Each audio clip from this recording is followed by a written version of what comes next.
The Pittsburgh Penguins were shaking off the rust last night at the Bell Center. Mike Sullivan made some big changes to the lineup that paid immediate dividends. We're going to reveal those in today's video, as well as Bryan Rust had another Bryan Rust masterclass performance, having a career night against the Canadiens, helping propel the Penguins to a 9-2 victory. There's a lot to talk about on today's episode, and if you can't tell, I'm very excited because it's not every night your team puts up 9 goals on the scoreboard. The Penguins did that last night, and let's jump right into the content right after I remind you, if you haven't already, press that sub button. 99.9% of you are not yet subscribed to Penguins Digest. If you want the latest, greatest Penguins news, content, updates, please press that sub button and we will have it here on this channel, Penguins Digest. First thing we have to talk about is the Penguins-Habs recap. Obviously, a crazy game last night, a 1-goal game going into the third period, but the Penguins turned it on. They were able to get a point in their 11th straight visit to the Bell Center last night. 8-0-3 overall in those 11 visits to the Bell Center. They are now 11-1-3 in their last 15 games against the Habs, and they have swept the Montreal Canadiens for the second straight season. They are now on a 6-game winning streak against the Habs overall. How did this happen? Let's talk about it. First thing that I noticed, Mike Sullivan switched the line combinations for the Penguins, and it really provided a huge spark to the team. He was able to make 6 different lineup changes compared to the video I posted yesterday about their morning skate lineup combinations. They made 6 changes to that before game time, and every single one of those changes paid off for Mike Sullivan and the boys. So let's jump right into what exactly changed. So, first line obviously stayed the same. Crosby, Rust, Raquel. We'll get into that line a little bit later in the episode because they went crazy last night. But the changes were Kevin Hayes was scratched from the lineup, a healthy scratch. They moved in Matt Nieto to take his place on that 4th line, with now Blake Lizotte moving down to the 4th line. He was on the 3rd line before that, and then Michael Bunting actually moved back up to the 2nd line to play with Gino, and Beauvillier moved from the 4th line to the 3rd line. So there was some of the changes, but the most important change in my opinion was Cody Glass moving from the 2nd line to the 3rd line to be that checking line center for the Pittsburgh Penguins. They haven't had a true checking line center since Jordan Staal. So if Cody Glass can play that role as a defensive center, playing on that 3rd line with some physical players like Drew O'Connor, for example, that is a huge boost for the Pittsburgh Penguins. And we saw a uptick in production from all 4 lines with these changes that Mike Sullivan made. And we don't even have to really get into the defensive side of things because the defensive lines looked the way that they looked yesterday when we broke it down in the video. But obviously, Owen Pickering was a huge reason why the Penguins were able to win last night as well, playing alongside Kris Letang, and Letang's homecoming back to Montreal. So big things happening for the Penguins. Mainly, those line shakeups paid huge dividends for Mike Sullivan's team. All right, so let's jump right into the actual game itself. The first thing that I noticed was turnovers. The Penguins looked sloppy for the longest time. They were schizophrenic with the puck, playing frantic, playing panicky, and they were just turning it over. And the Montreal Canadiens weren't really able to capitalize to the point where you think they would have. They're not one of those teams that's really going to take advantage of those opportunities, but you start making enough mistakes and a lot of good teams will pounce on those opportunities. The Penguins got lucky, but one of the reasons why I would say it wasn't all luck is because Tristan Jarry was on his game last night. So let's jump right into Tristan Jarry. Jarry played lights out for the Penguins. I mean, the game-saving saves that this guy made up until the very end when they put up 6 in that 3rd period. Tristan Jarry deserves a ton of credit for the way that he played last night, and he won't get hardly any because they put up 9 goals. But before that 3rd period, it was a 1-goal game. So you have to give Jarry the credit that he deserves. He was bailing out his team left and right with some plays that he made. And let's just pull up the graphic of Jarry in his last 9 games while I'm talking about this, because that was Jarry's 9th game since returning from his conditioning stint in the AHL.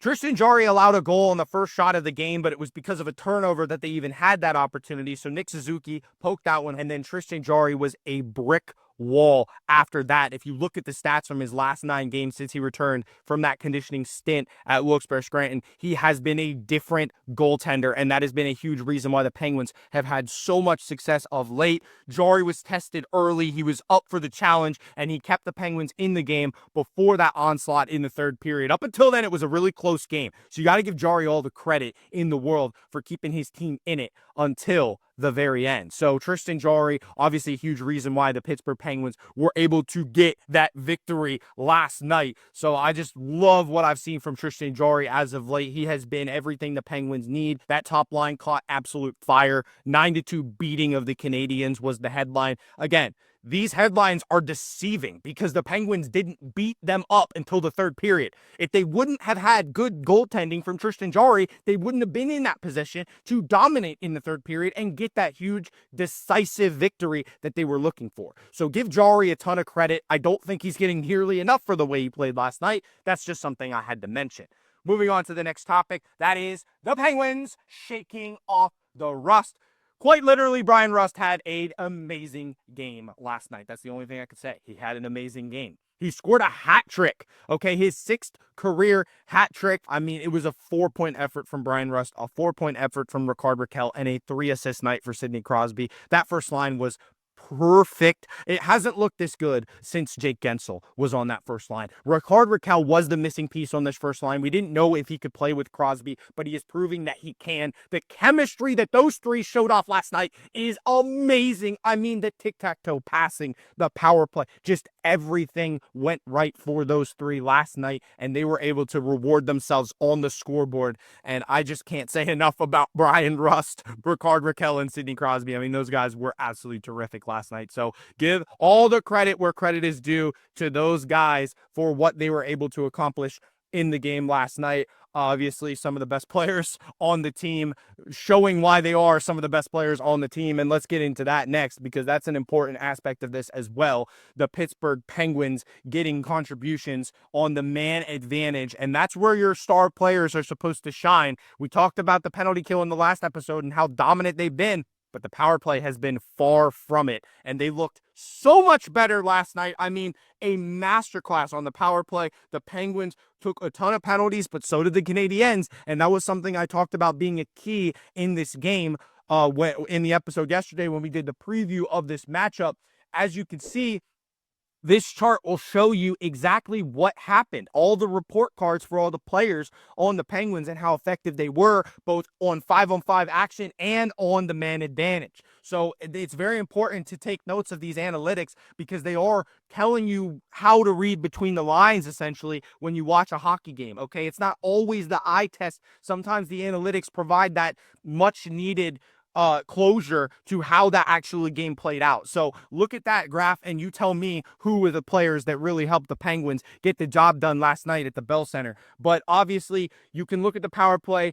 They were actually setting things up. They went 2 for 3 on the power play last night. Again, the incredible passing by Crosby, Rakell, and Rust. Crosby's always been that playmaker, but Rickard Rakell made a literal no-look backhand pass to Brian Rust to set up one of those goals last night. That really sparked the Penguins. I mean, you can't make this stuff up. Sam Montembeault looked absolutely lost out there, and the Penguins got him pulled for a good reason. I mean, obviously, playing a team like the Penguins when they're on their game is a very difficult task for any goalie, but last night the Penguins proved that they're still up there in that, upper echelon of offense. Leading the league in goals against isn't going to help you win games, but their offense has been able to score quite a bit this year, and last night they put on a clinic. So I like to see that from the power play and from the offense in general, what the Penguins were able to accomplish. So that was something I noticed last night.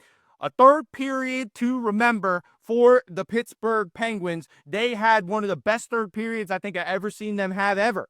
Ever. And they put up 6 goals against the Canadiens in a game that was actually really close heading into that third period. Like I said, it was a 1-goal game, and then the Penguins just shot out of a cannon in that third period. So let's take a look at the box score. Obviously, the Penguins put up 9 goals, 3 of which in that third period. Brian Rust getting the hat trick, but obviously the penalty kill deserves a lot of credit, and the power play actually coming through for once deserves a ton of credit as well. Kris Letang scored in his return home to Montreal, and obviously 8 goals for the Penguins would have been tied for the most that they've scored, but now they get 9, which is the new watermark for the entire NHL this season, and that is something to be celebrated for these Pittsburgh Penguins. I mean, unbelievable performance by everybody involved. All four lines contributed offensively, and just beautiful, beautiful performance by the Pens. Anthony Beauvillier got in on the action. He moved up to a different line and still produced. Matt Nieto scored, and he was just plugged in by Mike Sullivan